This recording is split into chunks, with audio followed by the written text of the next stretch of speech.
Hello दोस्तों, अब हम चलते हैं इंट्रोडक्शन टू स्टॉक मार्केट के सेकंड पार्ट पे।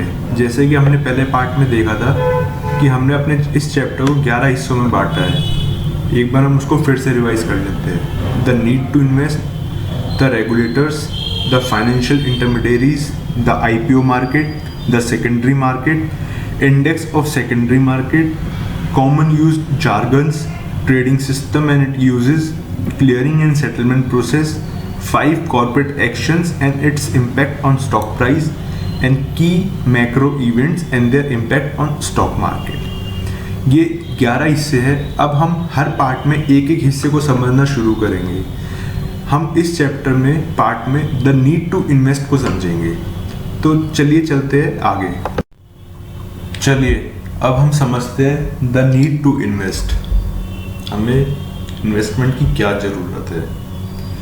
पहला part, why should one invest. किसी एक व्यक्ति को इन्वेस्ट क्यों करना चाहिए, क्या कारण है उसके पीछे उसके इन्वेस्टमेंट्स करने के लिए। दूसरा, वेयर टू इन्वेस्ट। अब उसने सोच लिया है कि इन्वेस्टमेंट करनी है, अब ये भी तो जानना चाहिए कि उसको कहाँ पर इन्वेस्टमेंट करनी है, कहाँ से उसको अच्छे रिटर्न्स मिलेंगे। तीसरा, what are the things to know before investing.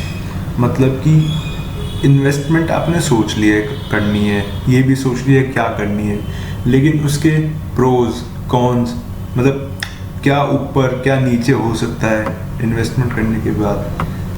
आप नुकसान में तो नहीं चले जाएंगे या आपको कितना फ़ायदा होगा, वो सब जानने वाली बात है। चलिए अब हम जानते हैं कि इन्वेस्टमेंट क्यों करनी है।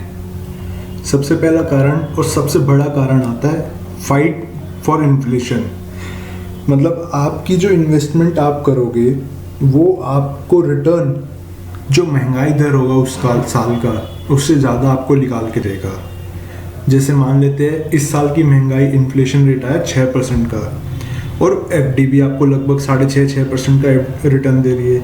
तो ऐसे इन्वेस्टमेंट एसेट्स में हम लोगों को इन्वेस्टमेंट करने से बचना है जो हमारी इन्फ्लेशन को भी नहीं बीट कर पा रहे, क्योंकि ये मान के चलिए कि वो आपको रिटर्न नहीं देके आपका उल्टा पैसा खींच रहे हैं वापसी।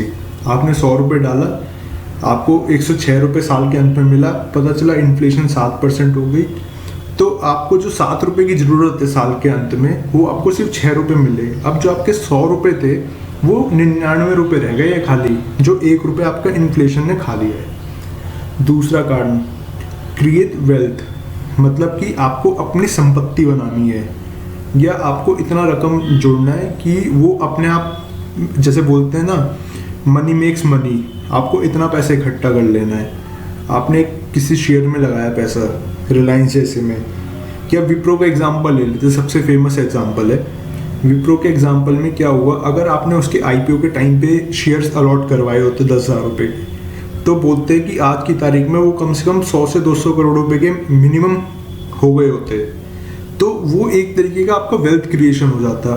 उसको अब आप FD में भी 200 करोड़ रुपए का लगा दो, तो वो आपको इतना रिटर्न देता रहेगा कि आपको काम करने की जरूरत ना पड़े। तीसरी ऑप्शन होती है फाइनेंशियल नीड्स। फाइनेंशियल नीड्स को हम मान सकते हैं कि आपने कोई अपना गोल सेट कर दिया है, भाई 25 साल की उम्र में आप हो, अभी 25 साल बाद आपको अपने बच्चों की पढ़ाई या शादी के लिए पैसा चाहिए, तो आप उस टाइम पीरियड को देख के अपना इन्वेस्टमेंट करेंगे जिसमें आपको कि आपका वो गोल मीट हो जाए उतने सम का। मतलब आपको उस टाइम पे 1 करोड़ रुपए चाहिए, तो आप आज कितने रुपए की SIP या इन्वेस्टमेंट करनी शुरू करेंगे कि आपको उस टाइम पे वो 1 करोड़ रुपए मिल जाए। अब जैसे कि हमने जान लिया है कि हमें क्यों इन्वेस्टमेंट करनी है, भाई तीनों में से कोई एक कारण होगा, या तो आपको फाइनेंशियल नीड के लिए करनी है, या आपको वेल्थ जनरेट करनी है, या आपको इन्फ्लेशन बीट करनी है। इन्फ्लेशन कौन बीट करता है वो हम आगे समझेंगे। वेल्थ किसको जनरेट करनी है या आप फाइनेंशियल नीड किसकी होती है, वो सब मैंने आपको समझा चुका हूँ, ठीक है। अब ये आती है कि हमें वो पैसा कहाँ लगाना है। अब पैसे लगाने के लिए कई सारे एसेट क्लास होती है, इतनी एसेट क्लास की हम एक उंगली में एक हाथ पे अपनी सारी उंगलियों पे नहीं गिन सकते हैं। लेकिन जो सबसे मोस्ट पॉपुलर एसेट क्लास मानी गई है आज तक की, जिसमें कि पहला आता है फिक्स्ड इनकम इंस्ट्रूमेंट्स, जैसे कि bonds, debentures, FD, saving account, ये सब आपके फिक्स्ड इनकम इंस्ट्रूमेंट्स में आ जाते हैं, जो कि आपको एक गारंटीड मिनिमम रिटर्न प्रोवाइड करता है रिस्क फ्री। दूसरा आता है इक्विटी।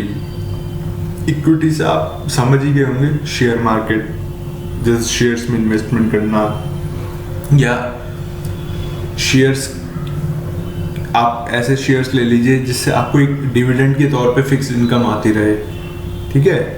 तीसरी चीज होती है रियल एस्टेट। रियल एस्टेट होती है जैसे फिक्स्ड प्रॉपर्टीज, कोई आपने कमर्शियल शॉप ले ली, कमर्शियल होटल ले लिया, या रेजिडेंशियल फ्लैट ले लिया, उससे आप as a fixed income generate करना चाहते हैं रेंटल प्रॉपर्टी के लिए। चौथी होती है commodities, precious metals like gold, silver, platinum, diamonds. Metals में डायमंड नहीं आएगा, लेकिन डायमंड भी एक तरीके की कमोडिटी है जिसको एज एन इन्वेस्टमेंट के तौर पे लोग यूज़ करते हैं। ठीक है। तो इन 4 कैटेगरी जो मोस्ट पॉपुलर आती है, हम इसी में ही अपना फोकस रखेंगे कि हमें कहाँ पर इन्वेस्टमेंट करनी है। अब जैसे कि हमने सब कुछ जान लिया है कि हमें क्यों इन्वेस्ट करनी है, कहाँ पर इन्वेस्ट करना है, ठीक है, हमारे क्या नीड्स है इन्वेस्टमेंट करने की, लेकिन सबसे मेन पॉइंट आती है कि उस इन्वेस्टमेंट करने से पहले आपको उसके एडवांटेज डिसएडवांटेजेस पता होने चाहिए, या मार्केट के कुछ रूल्स है वो आपको पता होने चाहिए। सबसे पहला रूल होता है जिसको हम first thumb rule of market कहते हैं, risk and returns go hand in hand. मतलब कि रिस्क और रिटर्न एक तरीके से आप मान के चलिए पॉजिटिव को रिलेटेड है। The higher the risk higher the return, lower the risk lower the return. जितना ज़्यादा रिस्क लेंगे उतनी ही प्रोबेबिलिटी आपकी बढ़ जाएगी रिटर्न, हायर रिटर्न की, लेकिन उसके साथ साथ उतनी ही प्रोबेबिलिटी आपकी बढ़ जाएगी ऑफ हाई रिस्क। मतलब जितनी प्रोबेबिलिटी आपके रिटर्न की बढ़ गई है उससे ज़्यादा ही मान के चलिएगा कि आपके रिस्क की प्रोबेबिलिटी भी बढ़ गई है। ठीक है। और the vice versa, lower the risk lower the return. दूसरा, investment in fixed income generating asset is an good option if you want to protect your principal amount. It is relatively risky. जैसे कि fixed income generating assets मैंने आपको बताया था, bonds, debentures, government securities, ये सब वो इंस्ट्रूमेंट्स है जो कि नेग्लिजिबल रिस्क है जिनके अंदर। मतलब आप ये तो नहीं मान सकते कि सरकार ही डिफॉल्ट कर जाएगी। एक एक्सेप्शनल श्रीलंका के केस के छोड़ दीजिए, इंडियन गवर्नमेंट अपने बॉन्ड्स इशू करती है 8% कूपन रेट पे, 9% कूपन रेट पे, जो कि एक फिक्स इनकम जनरेटिंग एसेट माना जाता है, जो कि सबसे सेफेस्ट एसेट्स होते हैं, हम उसमें भी इन्वेस्ट कर सकते हैं। तीसरा, investment in equity is a great option. ठीक है, लेकिन if you want your investment to beat the inflation over long period of time, अगर आपको अपने इन्वेस्टमेंट से अपने इन्फ्लेशन के रेट को बीट करना है तो आंख बंद करके इक्विटी मार्केट में इन्वेस्ट कर दीजिए।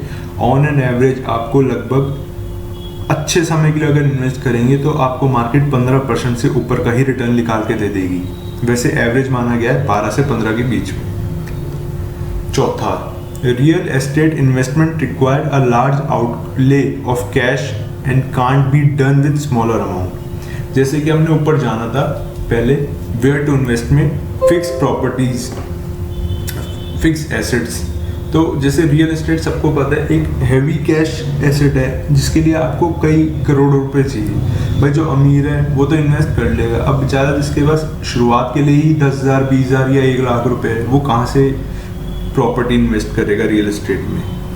तो वो भी हमें चीज़ देख के चलनी है कि बेफालतू में हम अपने आप को लेवरेज लेके ना रियल एस्टेट में डाल दें। पांचवा, जैसे मैंने आपको बताया था पहले, gold and silver are the safest asset class in the world.